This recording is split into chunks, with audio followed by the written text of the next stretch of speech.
మార్చి 3వ తేదీన మనకేంటంటేనండి చంద్రగ్రహణం ఏర్పడుతుందనమాట. ఈ గ్రహణం మనకు హోలీతో కలిసొస్తుంది. అలానే కాకుండా ఈ గ్రహణం చాలా చాలా పవర్‌ఫుల్ అనమాట అండి. 150 ఏళ్ల తర్వాత ఏర్పడుతున్న అద్భుతమైన చంద్రగ్రహణం అని చెప్పొచ్చు. కాబట్టి ఈ రోజున మీరు మర్చిపోకుండా మీ ఇంటి గుమ్మానికి ఇది కట్టండి. అలా కడితే గ్రహణ విషకిరణాలు ఉంటాయి కదా! ఆ విషకిరణాలు ఏంటంటే గనక మీ ఇంటిని తాకలేవనమాట. మీ ఇంటి పైన పడకుండా ఉండటానికి అవకాశం ఉంటుంది. కాబట్టి ఖచ్చితంగా ఈ గ్రహణం రోజున ఇంటి గుమ్మానికి ఏంటంటే గనక ఇది కట్టుకోండి. దీనివల్ల ఏంటంటే మంచి జరుగుతుంది. చాలా వరకు కూడా కొంతమందికి పౌర్ణమి కావచ్చు, గ్రహణం కావచ్చు, ఇలా ముఖ్యమైన తిథులు ఉంటాయి కదా, ఆ తిథులు ఏంటంటే పడనే పడవు కదండి. అలా పడక ఇబ్బంది పడిపోతూ ఉంటారు, బాధపడతారు, ఏం చేయాలో అర్థం కాదు కదా. అలాంటి వాళ్ళకైతే ఇప్పుడు చెప్పే ఈ పరిహారం చక్కగా పనిచేస్తుందండి. చాలా మంచి రిజల్ట్ని తెచ్చిపెడుతుంది. నార్మల్గా పౌర్ణమి అంటే లక్ష్మీదేవికి ఎంతో ప్రీతికరమైన రోజు.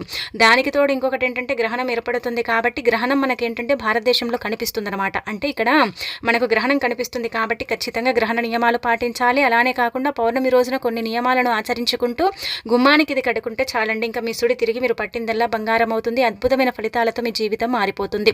మన ఇంటి పరంగా కూడా మనకు బాగా కలిసి వస్తుంది. మన ఇంట్లో ఉండే సమస్యలు పోవటానికి, బాధలు పోవటానికి మన ఇండ్లు ఉంటుంది కదా, మనకు అనుకూలించడానికి ఇంటి వాతావరణం మనకి ఏంటంటే గనక చక్కగా అనుకూలించడానికి కూడా అవకాశం ఉంటుంది. కొంతమందిని గనక మనం గమనించుకుంటే వారి ఇల్లు వారికి అనుకూలించక మనం ఎంత ఇబ్బంది పడిపోతూ ఉంటారండి, చాలా బాధపడిపోతూ ఉంటారు. మా ఇల్లు మాకు అనుకూలించదండి, ఇంట్లో ఎప్పుడు ఏదో ఒక గొడవ, సమస్యలు, ఇబ్బందులు, బాధలు వస్తూనే ఉంటాయండి, అసలు మా ఇంట్లో సుఖ సంతోషాలు లేవండి అనుకుంటారు కదా. అలాంటి వాళ్ళకైతే ఈ పరిహారం చక్కగా పనిచేస్తుంది. నార్మల్గా ప్రతి ఒక్కరు కట్టుకోండి, దీనివల్ల లాభమే జరుగుతుంది కానీ నష్టం అయితే జరగదండి నిజం చెప్పాలంటే గనక. అలానే కాకుండా ఇంకొకటి ఏంటంటే గనక గ్రహణం 150 ఏళ్ల తర్వాత వస్తుంది కాబట్టి చాలా శక్తివంతమైనదని మనకు వేద పండితులు కూడా చెబుతున్నారు. ఈ గ్రహణం రోజున ఖచ్చితంగా గుమ్మానికి ఇది కడితే మంచిదని కూడా మనకు పురాణాలలో కూడా ఉందన్నమాట. అందుకే మీరు ఈ రోజున ఏంటంటే కొన్ని నియమాలను పాటించుకుంటూ చక్కగా ఈ పరిహారం చేసుకోండి. ముఖ్యంగా మనం గుమ్మానికి ఏం కట్టాలో తెలుసుకునే ముందు ఒక చిన్న రిక్వెస్ట్ అండి, వీడియోని పూర్తిగా చూడండి, నచ్చితే లైక్ చేయండి, కొత్తగా చూస్తున్నట్టయితే సబ్స్క్రైబ్ చేసుకోండి. ఇక ఆ తర్వాత ఏంటంటే కనుక మార్చి 3వ తేదీ మనకు హోలీ, అలానే కాకుండా పౌర్ణమి, దానికి తోడు ఇంకొకటి ఏంటంటే కనుక గ్రహణం కూడా ఉంది కదా.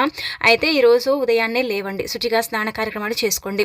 అలా చేసిన తర్వాత ఇంటిని వాకిలినంతా కూడా శుభ్రం చేసుకొని ఇంట్లో దీపారాధన చేసుకోండి. అంటే గ్రహణం చంద్రగ్రహణం కాబట్టి రాత్రి సమయాలలో మనకు ఈ గ్రహణం ఏర్పడుతుంది. అది కూడా ఏంటంటే కనుక చెప్పాలంటే ఉదయం పూట మనం అన్ని పనులు చేసుకున్న తర్వాత అయితే గ్రహణ విషకిరణాలు మన ఇంటిని తాకకుండా ఉండాలన్నా, మనం తినే ఆహార పదార్థాలపై కూడా ఆ విషకిరణాల ప్రభావం ఉండకుండా ఉండాలన్నా సరేనండి, మీరేంటంటే కనుక ఆహార పదార్థాలపైన దర్బలు వేసుకోండి. దర్బలు అంటే గరికంటాం కదా, గరికంటారు, దర్బలు అంటారు కదా, అలా ఏంటంటే కనుక తెచ్చుకొని వేసుకోండి. అవి అందుబాటులో లేకపోతే తులసి ఆకులను కూడా వేసుకోవచ్చు. అలా వేసేసుకున్న తర్వాత ఏంటంటే గ్రహణం అయిపోయిన తర్వాత వాటిని తీసి బయటపడేసి వాటిని మనం ఏంటంటే వాడుకోవచ్చు. నీళ్ళపైన కావచ్చు, అలానే కాకుండా ఇంట్లో పచ్చళ్ళపైన, ఆహార పదార్థాలపైన, ప్రతి దానిపైన ఏంటంటే కనుక దర్బలను ఉంచండి, లేదంటే తులసి ఆకులను ఉంచండి, సరిపోతుంది. ఇంకా గర్భిణీ స్త్రీలు అయితే అస్సలు ఇంట్లో నుంచి బయటికి రాకండి. అస్సలు కూడా ఏంటంటే కనుక ఇంట్లో నుంచి బయటికి రాకూడదు. ఆ సమయాలలో ఏంటంటేనండి మీరు అంటే నిటారుగా పడుకోవటం కానీ, లేకపోతే చక్కగా ఒకే చోట కూర్చోటం కానీ చేయాలి. మన పెద్దవారు చెప్పేవారు గ్రహణం ఏర్పడేటప్పుడు మనం ఏదైనా చేస్తే చాలు, అదేంటంటే కనుక మన పిల్లలపైన ప్రభావం పడుతుంది. ఇలా పిల్లలకి ఏంటంటే కనుక పై పెదవి తొర్రి రావటం కానీ, కింది పెదవిన అంటే తొర్రి రావటం కానీ ఇలా జరుగుతుందన్నమాట. అందుకే మీరు ఏంటంటే కనుక తరగడాలు, వండటాలు, ఆ సమయాలలో ఏంటంటే కనుక నీళ్లు తాగటాలు, నీళ్ళ మూతలు అంటే బిందె మీద మనం మూతలు వేస్తాం కదండి, తీయటాలు, అలానే కాకుండా స్విచ్లు వేయటాలు, ఇలాంటివి అయితే చెయ్యకండి. ఆ గ్రహణ సమయాలలో ఇలాంటి పనులు చేయకూడదు. అలానే కాకుండా గ్రహణ సమయాలలో మన పెద్దవారు చెప్పేవారు అంటే ఇలా మనం జడ వేసుకోకూడదు, జడ వేసుకున్నా కానీ లబ్బర్ ఉంటుంది కదండి, హెయిర్ బ్యాండ్, అది పెట్టుకోకూడదని మన పెద్దవారు అంటే మన పూర్వీకులు వాళ్ళ అనుభవాలతో ఇవన్నీ కూడా మనకు చెప్పేవారు. ఇప్పుడు ఏంటంటే ఇవన్నీ కూడా మనం పాటించాం కానీ ఇవి పూర్వకాలం నుంచి కూడా ఆచరణలో ఉన్నాయి. కాబట్టి గ్రహణం ఏర్పడేటప్పుడు ఇలాంటివి చిన్న చిన్న నియమాలు తప్పకుండా ఆచరించాలండి. ఆచరిస్తేనే ఏంటంటే కనుక చెడు ప్రభావాలు అంటే గ్రహణ విషకిరణాలు ఎంత పవర్ఫుల్గా ఉంటాయంటే కనుక అంత పవర్ఫుల్గా ఉంటాయి. అవి చాలా డేంజర్గా ఉంటాయి కాబట్టి వాటి వల్ల మనకు చెడే జరుగుతుందండి, మంచి జరగదు. అందుకే మనకు మంచి జరగాలన్నా, మంచి ఫలితాలు రావాలన్నా గుర్తుపెట్టుకొని చక్కగా ఈ విధంగా ఈ నియమాలు పాటించుకోండి. ఇంట్లో నుంచి బయటకు వెళ్ళకండి, ఒకే చోట పడుకొని ఉండండి. అలానే కాకుండా ఏంటంటే కనుక గ్రహణం అయిపోయిన తర్వాత ఖచ్చితంగా స్నానం చేసి ఆహారం తీసుకోండి. లేకపోతే ఏంటంటే కనుక పుట్టబోయే బిడ్డ మీద అంటే ప్రభావం అనేది ఉంటుందన్నమాట.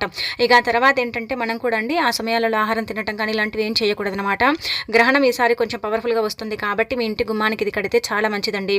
గ్రహణం రోజున ఏంటంటే కనుక ఉదయం పూట మీరు ఒక ఎరుపు రంగు వస్త్రం తీసుకోండి. అంటే సాయంత్రం పూట కూడా చేయొచ్చు, మీ వీలుని బట్టి మీరు ఎప్పుడైనా చేయండి. శుచిగా స్నానం చేసి పరిహారం చేసుకోండి. ఇలా ఎరుపు రంగు వస్త్రం తీసుకొని ఏం చేయండి అంటే కనుక 4 నల్ల గవ్వలు పెట్టుకోండి, లేదంటే 2 అయినా సరే నల్ల గవ్వలు పెట్టుకోండి. నల్ల గవ్వలు లేవనుకునే వారు 4 జీడి గింజలు కూడా పెట్టుకోవచ్చు. 1 స్పూన్ నవధాన్యాలు, 1 కొబ్బరికాయ, అలానే కాకుండా 1 స్పూన్ కుంకుమ, 1 స్పూన్ పసుపు పోసేసి వీలుంటే అందులో ఒక నిమ్మకాయని పెట్టేసి మీరు ఏంటంటే కనుక మూట కట్టండి. అంటే నల్ల గవ్వలు దొరకకపోతే జీడి గింజలు పెట్టాలండి, నల్ల గవ్వలు దొరికితే అవే పెట్టుకోండి, జీడి గింజలు అవసరం లేదు. ఇంకేంటంటే కనుక ఇలా అన్ని కూడా ఏంటంటే 1 స్పూను ఇలా నవధాన్యాలు నవగ్రహాలకు అంకితం చేయబడతాయి. గ్రహస్థితి మెరుగుపడటానికి, ఇంటికి ఏంటంటే కనుక గ్రహాలు అనుకూలించడానికి అవకాశం ఉంటుంది. అలానే కాకుండా ఈ నల్లగవ్వలు ఏంటంటే కనుక నరదిష్టి, చెడు దిష్టి, దిష్టి దోషాలతో పాటు చెడు ప్రయోగాలు ఉంటాయి కదా, వాటిని తిప్పి కొట్టడానికి కూడా ఈ నల్లగవ్వలు ఉపయోగపడతాయి. నల్లగవ్వలు లేకపోతే ఈ ఒక జీడి గింజలు ఉన్నాయి కదా, ఇవి కూడా అంతే పవర్ఫుల్గా పనిచేస్తాయి, కానీ గవ్వల కంటే కొంచెం తక్కువగా పనిచేస్తాయి, స్లోగా పనిచేస్తాయి, అంతే అర్థం. ఇంకా తర్వాత ఇంకొకటి ఏంటంటే కొబ్బరికాయ కూడా మనందరికీ తెలిసిందే కదా, దిష్టి దోషాల పరంగా ఉపయోగపడుతుంది. కొబ్బరికాయ చాలా చాలా పవర్ని కలుగుతుంది. కొబ్బరికాయ వల్ల మనకు మంచి జరుగుతుంది, కానీ చెడు జరగదు. కొబ్బరికాయ భగవంతుడు కూడా మనం కొడుతూ ఉంటాం కదండి, అంటే ఇలా మనం దిష్టి పరంగా కూడా ఉపయోగించుకుంటాం కాబట్టి కొబ్బరికాయ ఖచ్చితంగా ఉండాలి. పరిహారాల పరంగా కొబ్బరికాయ ఉంటే మంచిదనమాట. ఇలా కొబ్బరికాయని పెట్టండి. ఇంకా పసుపు కుంకుమలు మంగళకరమైనవి, శుభకరమైనవి, శుభాలను సూచించి అశుభాలను దూరం చేయడానికి ఉపయోగపడతాయి కాబట్టి పసుపు కుంకుమలు ఖచ్చితంగా ఉండాలన్నమాట. ఇవన్నీ కూడా పోసి వస్త్రంలో పెట్టి మూట కట్టి చక్కగా ఏంటంటే కనుక ఆ మూటకు ధూపం చూయించండి. ధూపం చూయించినప్పుడు ఏమవుతుందో తెలుసా, ఆ మూట శక్తివంతంగా మారుతుంది. అలా మారిన తర్వాత అది డైరెక్ట్గా ఇంకా తీసుకెళ్ళి ఒక మేకు కొట్టి మీ ఇంటి పై భాగంలో కట్టండి. అలా కడితే చాలా మంచిదండి. అలా కట్టడం వల్ల మంచి ఫలితాలు వస్తాయన్నమాట. ఒకవేళ కట్టే వీళ్ళు అంటే లేదనుకుంటే మీరు ఏంటంటే కనుక మీరు అంటే బయట కట్టుకోలేమండి, నలుగురు చూస్తారండి, ఏమైనా అనుకుంటారని కొంతమంది ఏంటంటే కనుక ఇలా బాధపడుతుంటారు కదా, అలాంటి వాళ్ళు ఏంటంటే ఇంట్లో నుంచి అయినా సరే కట్టుకోండి, కానీ నడినెత్తి మీద ఉండాలి. ఇంట్లో నుంచి బయటికి వెళ్ళేటప్పుడు, బయట నుంచి ఇంట్లోకి వచ్చేటప్పుడు నడినెత్తి మీద ఉండేలాగా చూసేసుకొని కట్టుకోండి, సరిపోతుందన్నమాట. ఒకవేళ మీ ఇంటి పరంగా ఏదైనా సరే మీరు అనుకోకుండా కొన్ని సిచ్యువేషన్స్లో పడిపోయారు, ఇల్లు అనుకూలించట్లేదు, ఇంటి పరంగా మాకు చాలా బాధలు ఉన్నాయి, ఇబ్బందులు ఉన్నాయనుకుంటే మాత్రం గుర్తుపెట్టుకోండి, ఆ కొబ్బరికాయ కట్టిన 48 గంటల్లో కుళ్ళిపోతుందనమాట. అలా కుళ్ళిపోయిందంటే కనుక మీరు ఖచ్చితంగా తీసేసి అందులో ఉన్నవి ఏవి వాడుకోకూడదు, తీసేసి పడేయండి. అక్కడే రిజల్ట్ అనేది తెలిసిపోతుంది. అక్కడే ఏంటంటే కనుక మీకు మంచి జరుగుతుందండి. వెంటనే ఆ కొబ్బరికాయ తీసేసుకుని అది కుళ్ళిపోవడం జరుగుతుంది. ఇందులో నిమ్మకాయ పెట్టమని చెప్పాం కదా, ఆ నిమ్మకాయ కూడా వాసన వస్తుందన్నమాట. ఎందుకంటే మీ ఇంటి పరంగా అంత చెడుంది కాబట్టి ఇలా జరిగింది. మంచుంటే ఇలా జరగకపోయేది. అలానే కాకుండా ఏంటంటే కనుక మంచుంటే మీకు మంచి ఫలితాలు వచ్చాయన్నమాట. అందుకే గుర్తుపెట్టుకొని పరిహారం అనేది అంటే పరిపూర్ణ నమ్మకంతో చేసుకోండి. అంటే ఫలితం వస్తుందా రాదా అనుకునేది పక్కన పెడితే ఖచ్చితంగా మార్పు అయితే మీరు చూస్తారు. ఆ మార్పుని మీరు మీ కళ్ళతో చూసి షాక్ అయిపోయే అవకాశం ఉంటుందన్నమాట. అంత పవర్ఫుల్ పరిహారం అండి. తప్పకుండా ఆచరించేసి రిజల్ట్ అనేది పొందండి. ఈ రోజున ఈ పరిహారం చేసిన వారి ఇంటికి ఏంటంటే కనుక గ్రహణ విషకిరణాలు ఉంటాయి కదా, వాటి ప్రభావం అనేది ఉండదు. అలానే కాకుండా దోషాలు తొలగిపోతాయి, ఇంటి పరంగా ఏమైనా గండాలు ఉంటే అవి పోతాయి. అలాగే వచ్చేసి ఎవరైనా ఏదైనా సరే మీ ఇంటి మీద ఏదైనా చెడు ప్రయోగాలు చేస్తే దాని నుంచి కూడా మీకు విముక్తి కలుగుతుంది. ఇంట్లో దైవానుగ్రహం లేకపోతే ఇంటి పరంగా దైవానుగ్రహం కలుగుతుంది. ఇల్లు మీకు అనుకూలిస్తుంది, ఇల్లు మిమ్మల్ని భరిస్తుంది. అంటే భరించటం అంటే ఏంటండి అని మీరు అనుకోవచ్చు. ఇల్లు కొన్ని భరిస్తుంది, కొన్ని భరించదు. భరించినప్పుడు సుఖాలను ఇస్తే, భరించినప్పుడు బాధలను ఇస్తుంది, విపరీతంగా బాధలను ఇస్తుంది. ఆ బాధల్లో మనం పడిపోతాం, ఆ బాధల్లో మనం కూడుకుపోతాం. కాబట్టి అలా జరగకుండా ఉండాలంటే ఖచ్చితంగా ఈ పరిహారం గ్రహణం రోజు చేసుకోవాలి. ఈ గ్రహణం ఇప్పుడు ఏంటంటే కనుక 150 ఏళ్ల తర్వాత ఏర్పడుతున్న చంద్రగ్రహణం. ఈ చంద్రగ్రహణానికి ఏంటంటే కనుక కొంచెం పవర్ ఎక్కువగా ఉంటుందండి. ఈ పవర్ ఏంటంటే మానవుడి మీద పడితే అంటే కొంచెం ఇబ్బందికరంగా ఉంటుంది. కొన్ని రాశుల వారికి అయితే అస్సలు కూడా బాలేదు. కాబట్టి కొన్ని పరిహారాలు చేసుకుంటే మన జీవితం అనేది మారుతుంది. కొంతమంది మూఢనమ్మకం అనుకుంటారు, నమ్మే వాళ్ళు చేయండి, నమ్మని వాళ్ళు అసలు చేసుకోకండి. ఎందుకంటే నమ్మకం ఉంటేనే కదా ఫలితం వస్తుంది, నమ్మకం లేకపోతే ఫలితం అనేది రాదనమాట. అందుకే నమ్మకంతో చేసుకుంటే రిజల్ట్ అనేది మీరు పొందే అవకాశం ఉంటుంది. ఇది గుర్తుపెట్టుకోండి. ఇలా ఏంటంటే కనుక ఈ రోజున నల్లటి వస్త్రాలు ధరించకండి, దూర ప్రయాణాలు చేయకండి, గోర్లు కత్తిరించడం, జుట్టు కత్తిరించుకోవటం, అలానే కాకుండా తల వీరబోసుకోవటం, ఇలాంటి పనులు చేయకండి. అలానే కాకుండా ఈ యొక్క గ్రహణం రోజు, ఈ హోలీ ఉంది కదా పౌర్ణమి రోజున, చక్కగా గుర్తుపెట్టుకోండి. మీరు ఇలా ఏంటంటే చిన్న చిన్న దాన ధర్మాలు చేయండి. మీకు తోచినవి చిన్న చిన్నవి, మన స్తోమతకు తగ్గట్టు మనకు తోచిన చిన్న చిన్న దాన ధర్మాలు చేయండి. హోలీ రోజున ఖచ్చితంగా ఏంటంటే కనుక గుర్తుపెట్టుకోండి, ఈ ఆకులను కూడా మీ ఇంటి గుమ్మానికి కట్టండి. ఈ ఆకులు మీ ఇంటి గుమ్మానికి కడితే ఏం జరుగుతుందో తెలుసా, మీ ఇంటికి ఇంకా పవర్లు అనేవి ఎక్కువగా వస్తాయి అనమాట. పవర్ అంటే కనుక దైవానుగ్రహం ఎక్కువగా ఉంటుంది. ఆ గ్రహణ విషకిరణాలు రేడియేషన్ అనేది చాలా ఎక్కువగా ఉంటుంది కాబట్టి అది మీ ఇంటిని తాకకుండా ఉండటానికి కూడా అవకాశం ఉంటుంది. అందుకే 11 రావి ఆకులను తెచ్చుకొని చక్కగా దాన్ని మనం తోరణాలు ఎలా కట్టుకుంటామండి, అలా ఏంటంటే 11 రావి ఆకులను తెచ్చుకొని ఇంటికి తోరణాలు లాగా కట్టండి. అలా కట్టిన తర్వాత ఏంటంటే అవి అలాగే ఉంచండి. రావి ఆకులు ఇంటికి కడితే చాలా మంచిది. రావి చెట్లు అంటే అంటే దైవం కొలువు తీరుతారు కాబట్టి రావి చెట్లు సాక్షాత్తు శ్రీ మహావిష్ణు కొలువై ఉంటాడు కాబట్టి ఏంటంటే కనుక గ్రహణం రోజున రావి ఆకులు గుమ్మానికి కడితే మంచిదని పురాణాలలో చెప్పబడుతుంది.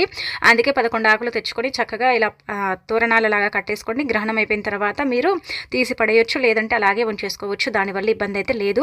ఇది గుమ్మానికి కట్టి ఆ తోరణాలలాగా కట్టేసుకుంటే సరిపోతుందండి. కొంతమందికి గ్రహణాలు, పౌర్ణములు అలానే కాకుండా తిదివార నక్షత్రాలు అంటే చాలా భయం ఉంటుంది కదా, అలాంటి వాళ్ళ పరంగా అయితే బాగా కలిసి వచ్చే పరిహారం ఇది. ఇంటి పరంగా చేయొచ్చు, వ్యాపారం చేసే స్థలాల్లో కూడా చేసుకోవచ్చు. ఏదైనా మీకు షాపులు ఉన్నాయి అక్కడ కూడా మీకు ఇబ్బందికరంగా ఉంటే అక్కడ కూడా మీరు చేసేసుకోవచ్చు.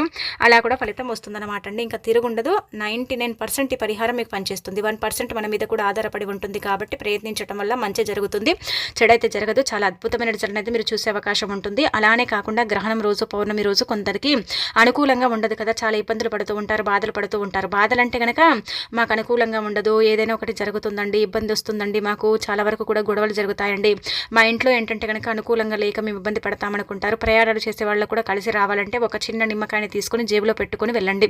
నిమ్మకాయ ఏంటంటే కనుక మీ వెంట వచ్చే చెడు ఉంటుంది కదా, ఆ చెడుని అడ్డుకుంటుంది. ఆ నిమ్మకాయ ఏంటంటే మిమ్మల్ని కాపాడుతుంది. ఆ నిమ్మకాయ మీ జీవితాన్ని ఏంటంటే కనుక ముందుకు నడిపించడానికి కూడా అవకాశం ఉంటుందండి.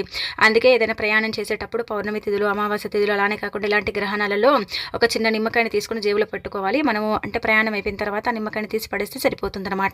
ఇలా ఈ పరిహారం కూడా ఆచరించుకోండి. ఇది కూడా మీకు మంచి రిజల్ట్ని తెచ్చిపెడుతుందన్నమాట. చాలా చక్కగా సిద్ధించే పరిహారం మనకు శాస్త్రాల్లో చెప్పబడుతుంది కాబట్టి దీన్ని కూడా ప్రయత్నించుకోండి. అంటే నిమ్మకాయ మన దగ్గర పెట్టుకున్నప్పుడు అది అతీత శక్తివంతంగా మారుతుంది. ఆ నిమ్మకాయ మనని ప్రొటెక్ట్ చేస్తుంది. అంటే మన దగ్గరికి ఏది కూడా రానివ్వదనమాట, ఏది కూడా రానివ్వకుండా అడ్డుకుంటుంది. ఏదైనా వస్తే ఆ నిమ్మకాయ తీసేసుకుంటుంది. అందుకే మన దగ్గర ఒక్కరోజు పెట్టుకున్న నిమ్మకాయ ఏంటంటే కనుక ఇలాంటి తిదివార నక్షత్రాల్లో అది కొంచెం ఏంటంటే రంగు మారటం, కొంచెం వాడిపోవటం ఇలా జరుగుతుందన్నమాట. అంత నిగనిగలాడుకుంటూ కనిపించదండి. నార్మల్ రోజుల్లో మన దగ్గర పెట్టుకుంటే నిగనిగలాడుతూ ఉంటుంది నిమ్మకాయ, కానీ మంచిగా ఉంటుంది. ఇలా పెట్టుకున్నాం అలా ఉంటుంది. కానీ ఆ తర్వాత ఇలాంటి తిదివార నక్షత్రాల్లో పెట్టుకుంటే ఆ నిమ్మకాయ ఏంటంటే కనుక దాని పవర్ దిగిపోయి రంగు మారటం, అలానే కాకుండా ఇలా ముచ్చుకుపోవడం ఇలాంటివి జరుగుతూ ఉంటాయి అనమాట. అప్పుడే మనకు అర్థమైపోతుంది చెడు ఉంది కాబట్టి నిమ్మకాయ మనని కాపాడిందని అర్థమైపోతుంది అనమాట. అలా కొంతమందికి భయాలు, ఆందోళనలు, బొగులు ఇలాంటివి ఉంటూ ఉంటాయి. ఇలా కొంతమందికి జరుగుతూ ఉంటుంది కాబట్టి అలాంటి వాళ్ళు కూడా ఈ నిమ్మకాయని ఏంటంటే దగ్గర పెట్టుకోవచ్చు. అలా పెట్టేసుకొని ఇంకా మీరు అంటే ఈ అమావాస్య తిథి చెప్పాలంటే అమావాస్య రోజు కావచ్చు, పౌర్ణమిలు కావచ్చు పెట్టుకోవచ్చు. ఆ తిథులు అయిపోయిన తర్వాత తీసేసి తల చుట్టూతో 3 సార్లు తిప్పి బయట పడేస్తే సరిపోతుంది. ఇంకా మీరు చేయాల్సింది ఏం పెద్దగా లేదనమాట. చాలా మంచి రిజల్ట్ వస్తుంది. మీరు ఆ రిజల్ట్ని చూసి షాక్ అయిపోతారని మనకు శాస్త్రాల్లో చెప్పబడుతుంది కాబట్టి ఖచ్చితంగా ఆచరించుకోండి.